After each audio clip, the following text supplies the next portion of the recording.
Well, I suppose it's nearly as big as the ones we used to have. It'll be biggest round here. You haven't got any more wood, have you? No, sorry. Tell you what I've got down at the garage. I've got a big pile of oily cotton waste. You stuck that in the middle of there, we'll get it going beautifully. We'll come round for it. Okay.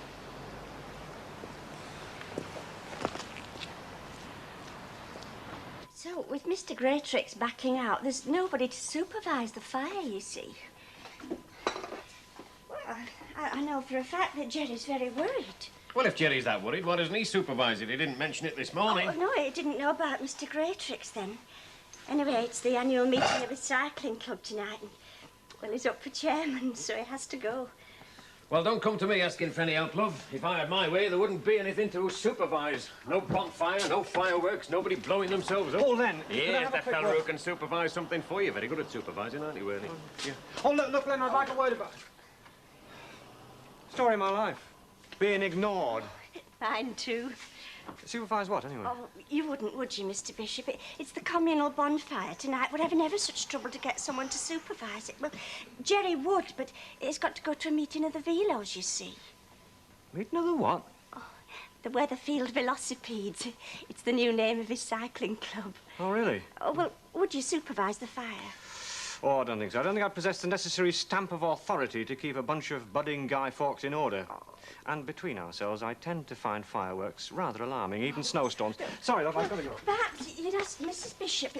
Oh, she won't stir outside the door tonight, won't Emily? Working on the principle of what goes up must come down, she's frightened of being peppered by spent rockets. Sorry, I must go. Married? Didn't you know?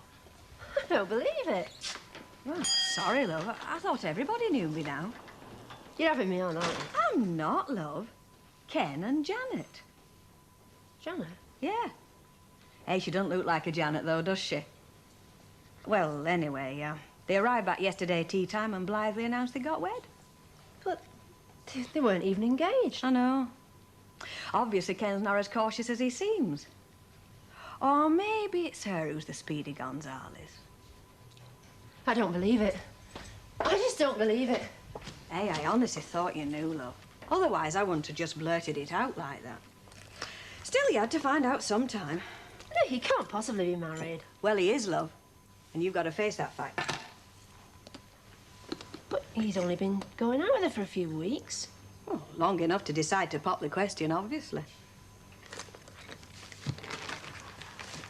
He's been taking me out on and off for months. Yeah, well, that's the way the cookie crumbles, isn't it? I warned you how some of us are just rubbing rags for fellas, didn't I? Apparently Janet Reed isn't. Rotten rat. A rotten, lousy rat. That's better, love. You have a good curse. You'll feel a lot better for it. Then when you meet him and her, treat them both with complete contempt. That's what I'd do. I think. I won't be stopping round here to meet him, Rita. I think I'd kill him if I did. I should have gone weeks since, when he was messing around with you. Don't be daft, love. No, I'm not being daft. I can't take any more humiliation. Not at his hands, any road. I'll be better off out of it.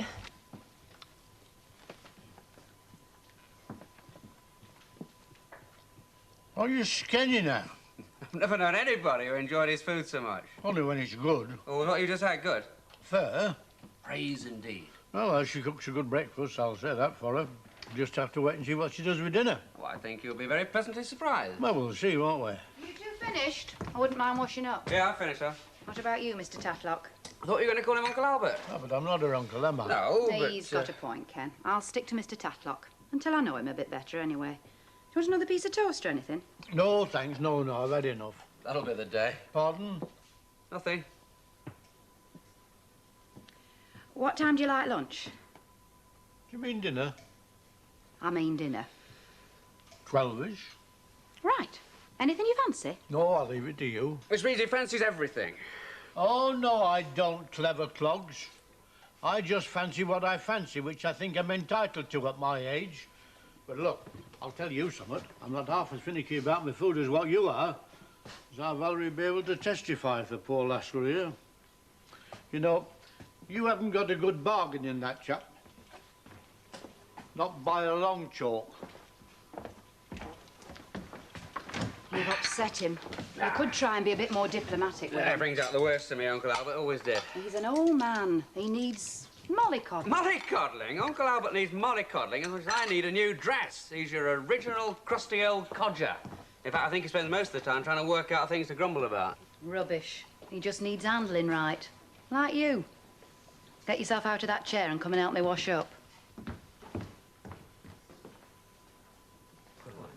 Well, we just can't make her budge. Emily's practically made herself horse-try. This is what comes of making independence your way of life. You can take it too far. Well, what is there left for us old folk except our spirit of independence? Oh, don't be ridiculous, Mr. Tatlock. Wow. The doctor has said that Mrs. Sharples needs a rest. Now, she can get that rest with her friends in St. Anne's. It's not independence, it's just obstinacy. Can you help, Len? I think Mrs. Sharples is worried about her job at the community centre. She might lose it. I suppose so, but she'd never admit it. I'll go round there, see if I can talk some sense into her. Would you? I don't promise anything. I'll be grateful. See what I can do. Oh, thanks a lot, Len. Hello, what's your selection of fireworks like? We do not stock fireworks in the cabin, mate. In my book, you might just as well put guns in kids' hands. Well, you discover something new every day, don't you? What's that, then? Our Leonard doesn't like penny bangers. He's completely anti-fireworks, thinks they should be outlawed by law, and I tend to agree with him. Oh, come on, Mrs. Walker. I've had some marvellous fun with fireworks in my past. There's nothing like a good bonfire. Here, here. And anybody who says anything different is either a killjoy or the pastor. Have I said something? Just committed one of your many faux pas, dear, but not to worry, it won't be the last. Sorry, Mrs. Walker. You like a good bonfire, then, do you, Alan? Yes, I do. You know how some people get drawn towards water? I get drawn towards bonfires like magnets there. Then you're just the man that Mavis is looking for. Come again? Look, they need somebody to supervise the bonfire tonight. So far, there's been no takers. What about the parents? Well, you know, the parents around here, their ambition is to see as little of their children as possible. Why don't you do it, Alan, and I'll give you a hand. If Mrs. Walker will let me have the night off, that is. I rather think your presence will be required here, Bet. Oh, well, it were worth a try. Well, what do you say, Alan? Oh, no. I mean, it's one thing liking a bonfire, it's another thing trying to look after it. Well, somebody's got to be responsible. Absolutely. All right? Oh, great. What exactly is it you like about bonfires, Alan? Well, it's the whole spectacle, you know, and the sense of community fun. We don't get too much of that these days. There's nothing like the simple pleasures of a simple bonfire. Simple, Alan. With fireworks the price they are today, and the possibility of something dreadful happening.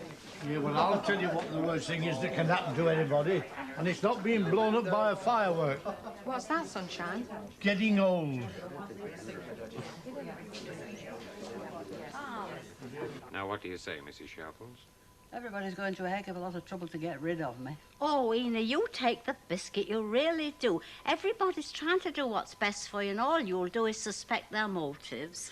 I've lived a long number of years, don't forget, Minnie Colwyn, and I've learned to suspect folk, especially when they're trying to help me. Oh, I wash my hands of you, Ina. You don't deserve helping. Nobody's asked you to do handstand for me, Minnie Colwell. Oh, well, I'm going. If you want to make yourself more ill, you carry on. Just see if I care. Oh, now, come on, let's not fall out, eh? Well, she'd fall out with a saint, she would.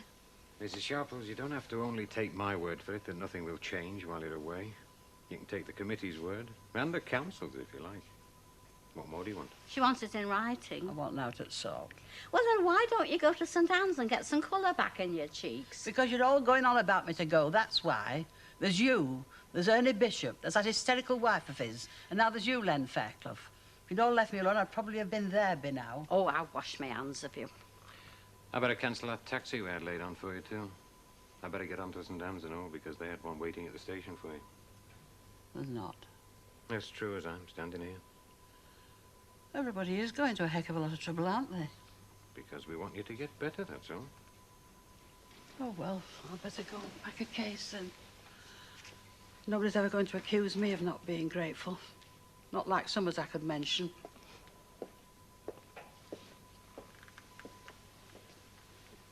Is there really a taxi laid on and all, Mr. Fairclough? Not yet, love. But there will be. There he is. What did I tell you? Dinner at 12, indeed. He has it when it suits him. He's forgotten what time it is. Now, don't you upset him. You can't upset Uncle Albert. Well, look who's here. And a happy couple. You surprised everyone, didn't you, Kenneth? Surprised ourselves, Mrs. Walker. Indeed. Anyway, belated congratulations. Thank you. I would like to offer my congratulations also. Oh, thank you very much. Would you like a drink, Alan? Same again, thank you very much. Good. Uncle Albert? I thought you'd never ask. Drop a rum. Your dinner's in the oven, you know. Huh? And a pint for me, please. What's your drink again, love? I've forgotten. I think we'd only met yesterday. A glass of bitter, please. Oh, yeah, of course. Not the gallant, attentive Casanova he looks, is he? No. No.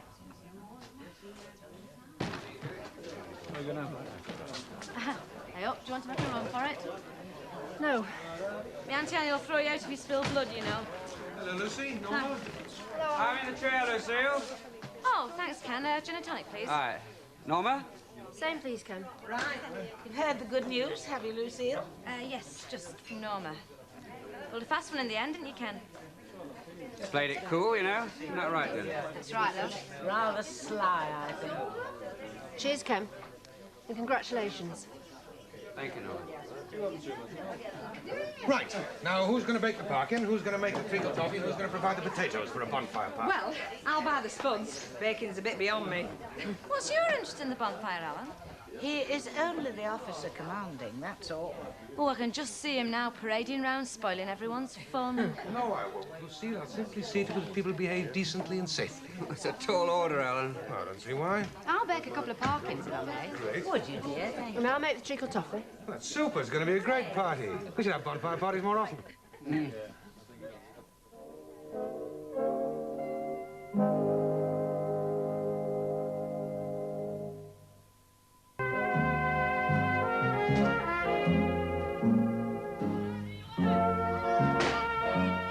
$34, $35, $36. I said I had more than you. Only 3 more? You've not got any air bomb, Peter. I've got a parachute, though. Hey, should we light the fire ourselves? We're to wait for Mr. Edward. We should have had our own fire without flipping grown-ups. Mr. Edward's all right. Yeah, dear. That should be enough, shouldn't it? Oh, I think so, Mrs. Walker, yes. Thank you. You know, Alan, I think it's so wise to keep these fireworks under your personal control, because that's how accidents happen, isn't it? A spark falling into a child's pocket when it's full of bangers. It couldn't be full of bangers if you couldn't buy fireworks now, could Well, obviously not, Len. You're getting a bit of a bore on the subject of fireworks, aren't you, Lynn? Bonfire nights are some of the highlights in a child's lifetime. I used to look forward to them for months. it? At what price? Everything has a price, Lynn. This is life. Flaming ridiculous, that is. A kid half burnt to death, maimed for life. That's inflation, mate. Accidents happen. Not if you couldn't buy fireworks, they wouldn't. You want to take the motor cars off the streets because of the Not accident? the same thing. Look, Len, you can't wrap people up in cotton wool, love. You have to take precautions, but you have to live life, and that involves risks, including the children's risks. Rubbish. I wonder What, dear? if Alan would feel the same way if he had some kids of his own and they were letting off fireworks tonight. I've had a son, Betty. We had some marvellous bonfires in the old days. Nobody ever got hurt. You just see to it that there aren't any accidents. That's what I'm going to do tonight. A pint, please, love. By heck, it's the first I've ever seen. Hey? A real live guy. Shouldn't you be on top of that bonfire? No, I put our Hilda up there. What a splendid idea. Oh, she struggled a bit, but she's settled down now. Oh, she liked to be centre of attraction, yeah. Stan, you're going to give me a hand with the bonfire? Not likely. I've had 2 bangers in my bucket and 2 flip-flops under my ladder already. There you are, mate. You're on your own. All right, suit yourselves. Give us a hand with the door, will you? all right, then. It's going to be a great night, you know. He's like a little boy. I think it's time he grew up. Well, look all right, do they? Right. Looks proper gradely. We couldn't taste a bit, could we? No, we couldn't. It's for the kids, not for septuagenarians with great big eyes bigger than the great big tummies. Of course you can have a piece, Mr. Tatlock. Oh, have you ever felt yourself being ganged up against? You should have more respect for your elders. Yeah, not to mention your betters. There you are. Ta. Pass muster. Not bad. Not as good as some I've had, but better than most. Oh, you're the bluntest man alive, aren't you, Uncle Albert? He carries the truth like a torch, or should I say, sledgehammer. Look, I speak my mind. And there's nothing wrong with that. Well, voted again. Shut up!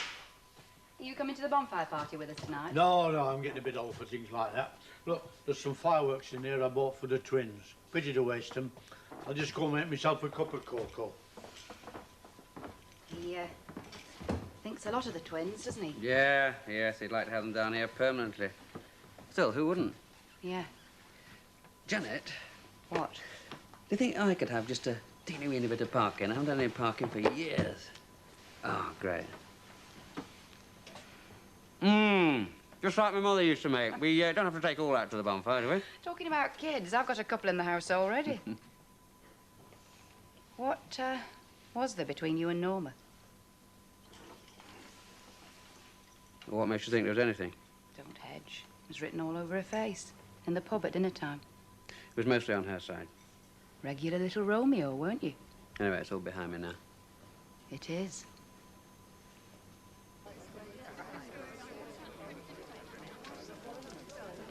There you go.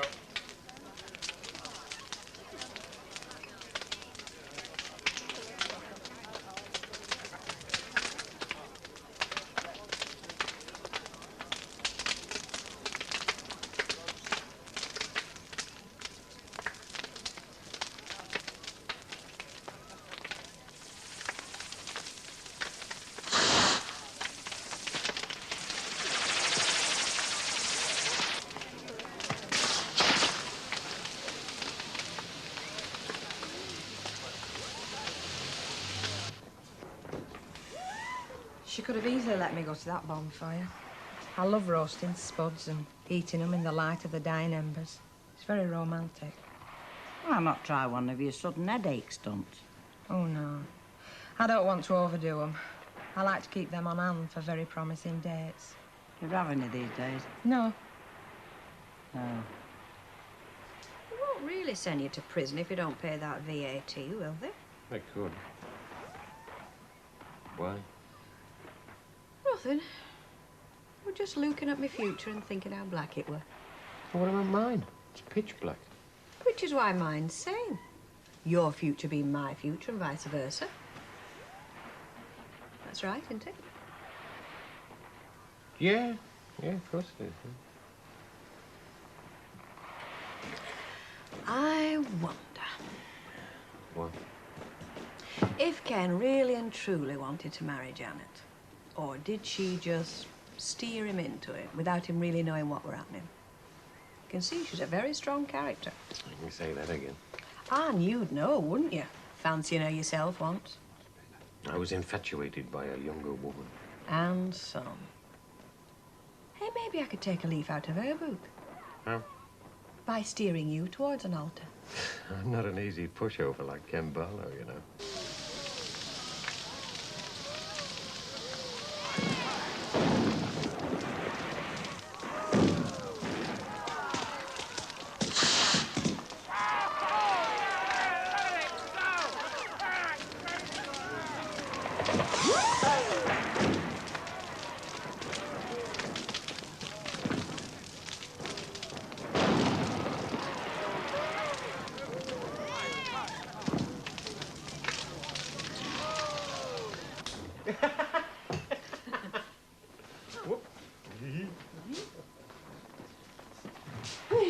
Yeah. Hey, you don't fancy a game of darts, do you? No. You'd only beat me again and make me feel inferior. Wish you are. True. All quiet, girls. Well, you can see for yourself, Mrs. Walker. Oh, they'll be back later. Their throats parched with wood smoke. Know what I've been doing? What? Reliving it. That's what you've been doing. Those delicious days in France. They're not as coarse as we are, you know. Who aren't? French. Aren't they? No, they seem to be able to enjoy themselves with more dignity and decorum than we do. Mind you, there are fewer Stanley Ogdens. That makes a difference. Well, I'd go along with that. Our friends in Charleville are sending a small delegation here very shortly. Oh. Oh, well, that should be very nice. Thrilling. I shall have to spearhead the welcome, of course. Of course. Who else? And there's another small social occasion I'm thinking of organising. Somebody's let on 21. No, love. A little reception for Kenneth and his bride. Nothing grand. Just a few close friends. But the marriage seems to have started in rather a workaday way. We don't want them getting off on the wrong foot, do we? No.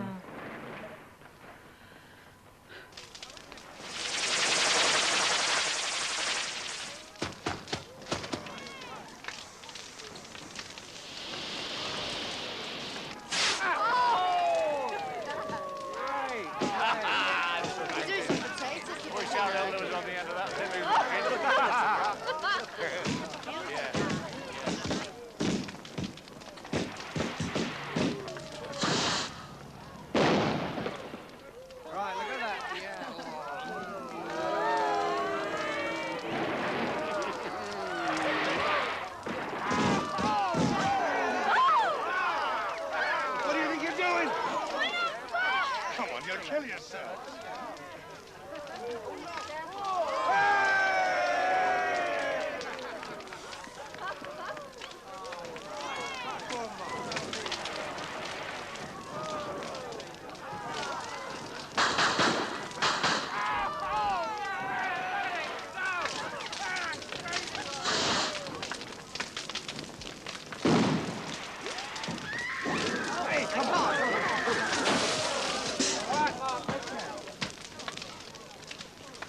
Somebody get an ambulance!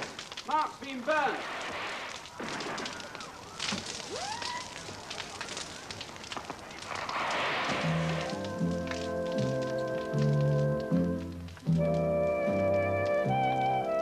The drama continues on our Trick and Treat special when Curly donates a massive firework and Bet has an explosive date.